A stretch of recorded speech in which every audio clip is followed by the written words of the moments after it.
नमस्कार विद्यार्थी आणि शिक्षक बांधवांनो, पहा संकलित मूल्यमापन सत्र 2 इयत्ता 8वी प्रथम भाषा मराठी विषयाची ही प्रश्नपत्रिका 60 गुणांची कशा पद्धतीची असणार आहे ते आपण या व्हिडिओमध्ये पाहणार आहोत. पहा म्हणजेच लेखी गुण 50 आहेत आणि तोंडीसाठी 10 गुण असणार आहेत. पहा तोंडीमध्ये तालासुरात किंवा योग्य हावभाव करून कविता गायन कर 5 गुणांसाठी प्रश्न आहे. पहा पाठ्यपुस्तकातील उत्तरांचे योग्य चढ उतारानुसार वाचन कर याच्यासाठी 3 गुण आणि विविध अलंकारिक शब्द म्हणी अर्थ समास प्रकार विचारणे याच्यासाठी 2 गुण.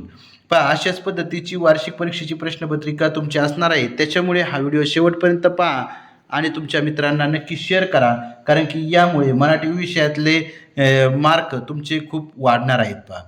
पहा लेखी परीक्षेमध्ये प्रश्न दुसरा आहे, खालील उत्तराचे वाचन करून त्या खालील प्रश्नांची उत्तरे लिहा. आता नावे लिहा, चोचीचा वरचा भाग. पहा आता या उत्तराचं व्यवस्थित काळजीपूर्वक वाचन केल्यानंतर आपल्याला ही उत्तरं द्यायची. तर चोचीचा वरचा भाग त्याला काय म्हणायचं? मॅक्सिला. यंग टूथ नसलेला पक्षी त्याचं नाव आहे किवी. त्यानंतर पक्ष्याच्या चोचीवर बाह्य श्वसन इंद्रिय कुठे असते? तर पक्ष्याच्या चोचीच्या सुरुवातीला 2 लहान छिद्रे असतात, तेथेच बाह्य श्वसन इंद्रिय असते. पहा किवी पक्षाचे पिल्ले अंड्याचे कवच कसे फोडतात? तर किवी पक्षाचे पिल्ले लाथा मारून अंड्याचे कवच फोडतात. त्यानंतर चौथा प्रश्न आहे, नियमापेक्षा वेगळा या अर्थाने परिचित असलेला शब्द लिहा. अपवाद. त्यानंतर ब आहे, पहा खालील प्रश्नांची थोडक्यात उत्तरे लिहा. लेखकाच्या मनावर मळभ दूर का झाले? तर निसर्गातील चैतन्य पाहून किंवा एखाद्या सकारात्मक अनुभवामुळे लेखकाच्या मनातील मरगळ किंवा चिंता दूर झाली, ज्यामुळे त्याच्या मनावरचे मळभ दूर झाले. संत तुकाराम महाराज शब्दांचा गौरव कसा व का करतात? संत तुकाराम महाराज शब्दांना रत्ने मानतात. ते म्हणतात की शब्दच आमचे शस्त्र आहेत आणि शब्दच आमच्या जीवनाला आधार आहे. त्यानंतर प्रश्न तिसरा आहे, नदीचे पाणी प्रदूषित होण्यास कारणीभूत असलेल्या मानवी कृती कोणत्या?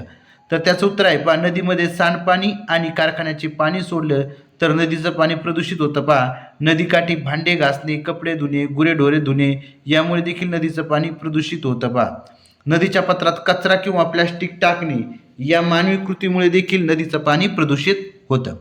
त्यानंतर क आहे, पहा खालील कवितेचे वाचन करून त्या खालील प्रश्नांची उत्तरे लिहा. पहा कविता काय आहे? नभ पाणी पाणी होतो माती चिखल होतीया, कुणब्याच्या जीवनाची मग उकल होतीया, भेगाळलेल्या भुईकडं बाप पाहून फाटतो, भाळावरल्या घामांचा पाना नभाला फुटतो, हातापायाला चिखल बाप घामामधी ओला, पीक पाहून शिवारी थवा पाखरांचा आला, बाप आरोळी मारता त्यांना रडत उठतो, भाळावरल्या घामाला पाना नभाला फुटतो.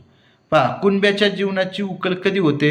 तर जेव्हा आकाशातून पाऊस पडतो आणि मातीचा चिखल होतो तेव्हा त्या जीवनाची उकल झाली असं म्हटलं जातं. पहा कपाळ या शब्दाचा समानार्थी शब्द कवितेतून शोधा. तर भाळ.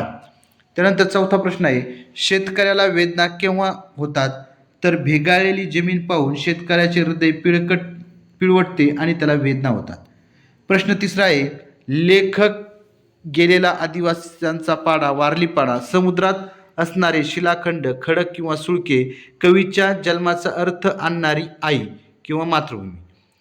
पहा एका वाक्यात उत्तरे लिहा. मातृभूमीची आरती करण्याचे कवीची साधने कोणती? तर सूर्य आणि चंद्र ही कवीची मातृभूमीची आरती करण्याची साधने आहेत.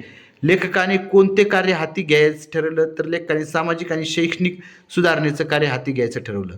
अन्नसाखळी नष्ट केव्हा होईल? तर जेव्हा अन्नसाखळीतील एखादा महत्त्वाचा घटक किंवा सजीव पूर्णपणे नष्ट होतो तेव्हा अन्नसाखळी नष्ट होईल. कवीने आईवडिलांच्या कष्टमय जीवनाचे प्रतीक कशास म्हटले आहे? तर कवीने आईवडिलांच्या कष्टमय जीवनाचे प्रतीक गोधडीला म्हटले आहे. संत सावता महाराजांना कोणाची संगत हवी? तर संत सावता महाराजांना विठ्ठलांची संगत हवी. पहा आता क आहे, अनुरेणू, प्रकट, विज्ञान, प्रकाश, दिव्य, क्रांती हे शब्द आकार विल्हेप्रमाणे लाव. तर पहा अनुरेणू पहिला, नंतर क्रांती, नंतर दिव्य, नंतर प्रकाश, नंतर प्रकट, नंतर विज्ञान अशा पद्धतीने आकार विल्हे लावणं गरजेचं होतं. त्यानंतर रिकामे जागी योग्य शब्द लिहा. गोधडीला असते अस्तर बापाच्या फाटक्या धोतराचे. खेत्रीच्या वास्तव्यामध्ये स्वामी विवेकानंद काही इंग्रज ग्रंथांचे खंडच्या खंड वाचत होते. ते अप्रतिम निसर्ग सौंदर्य पाहून माझ्या मनावरील मळभ नाहीशी झाली. आमचा एक कार्यकर्ता भाऊराव काळे याचे घर असेच होते. त्यानंतर ई आहे, पहा शब्दकोशाचा तुम्हाला कळलेला उपयोग तुमच्या शब्दात लिहा. तर शब्दकोशामुळे आपल्याला शब्दाचे अचूक अर्थ समजतात, तसेच समानार्थी, विरुद्धार्थी शब्द आणि शब्दाचे शुद्ध स्वरूप जाणून घेता येते. खालील शब्दाचे समानार्थी शब्द लिहा. यत्न, यत्न म्हणजे प्रयत्न. गौरव म्हणजे सन्मान, सन्मान. इथं सन्मान झाले, सन्मान. गौरव, सन्मान, सत्कार. खालील शब्दाचा विग्रह लिहा. केर कचरा, केर कचरा वगैरे. समाहार द्वंद्व. पावलोपावली, प्रत्येक पावल्यावर अव्ययीभाव समास. त्याची अक्षरे मोत्यासारखी सुंदर आहे. उपमान अक्षर, उपमान अक्षर आणि उपमेय मोती. त्यानंतर पुढचा प्रश्न आहे, खालील शब्दांचा संधी विग्रह लिहा. मनोबल, मन अधिक बल, मन अधिक बल. नाहीसा, नाही अधिक असा. मालिनी वृत्ताचे 2 लक्षणे लिहा. मालिनी हे अक्षरगण वृत्त आहे. या वृत्ताच्या प्रत्येक चरणात 15 अक्षरे असतात. याचे गण न, न, म, य असे येतात. त्यानंतर प्रश्न 5वा आहे, शालेय बालचित्रकला स्पर्धेचे आयोजन या विषयावर सूचनाफलक तयार करा.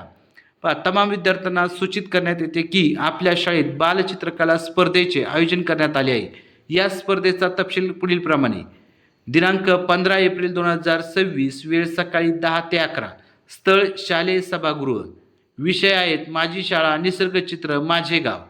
इच्छुकांनी आपली जी नावे आहेत ती 12 एप्रिलपर्यंत आपल्या वर्ग शिक्षकाकडे द्यावीत. मुख्याध्यापक यांच्या मुख्याध्यापक खाली त्यांचं नाव टाका, असं सूचना फलक तयार करणं गरजेचं होतं. पहा त्यानंतर प्रश्न 6वा आहे, खालीलपैकी एका विषयावर 8 ते 10 ओळीत निबंध लिहा. तर नदीची आत्मकथा, नदीची आत्मकथा यावर आपण निबंध लिहिलाय. पहा काय आहे तर बघा, मी एक नदी बोलते. माझा जन्म पर्वताच्या उंच कड्यावर झाला. सुरुवातीला मी एक लहान प्रवाहाच्या रूपात होते, पण वाटेत अनेक ओढे आणि नाले मला मिळत गेले आणि माझे रूप विशाल झाले. मी अविरत वाहत राहते, कारण चालणे हा माझा धर्म आहे. माझ्या प्रवाहामुळे काठावरची झाडे डोलतात आणि शेती हिरवीगार होतात. मानवाने माझ्या काठावर आपली शहरे वसवली आहेत, पण आज मला एका गोष्टीचे खूप दुःख होते. माणूस माझ्यात कचरा, सांडपाणी आणि घातक रसायने सोडून मला दूषित करत आहे. मी सर्वांना जीवन देते, मग माझ्याच अस्तित्वाला घाला का? मला स्वच्छ ठेवा, कारण पाणी हेच जीवन आहे. अशा पद्धतीचं नदीची जी आत्मकथा आहे ती आत्मकथा, त्याच्यावरती असणारा निबंध 5 मार्काचा अशा पद्धतीने व्यवस्थित लिहिणं गरजेचं आहे. अशा पद्धतीने जी संकलित मूल्यमापन 2 आहे याची जी 8वीची मराठी विषयाची जी प्रश्नपत्रिका आहे आणि तिचं संपूर्ण जी उत्तरं आहेत ती उत्तरं आपण या आपल्या व्हिडिओमध्ये पाहिलेली आहेत. जर व्हिडिओ आवडला असेल तर नक्की तुमच्या मित्रांना शेअर करा, कारण की हा जो व्हिडिओ आहे तो व्हिडिओ तुमचे इयत्ता 8वीचे जे गुण आहेत ते वाढवण्यासाठी नक्कीच महत्त्वपूर्ण ठरणार आहे. कारण की अशीच प्रश्नपत्रिका तुम्हाला वार्षिक परीक्षेची येणार असल्याचं समजतंय. पहा धन्यवाद.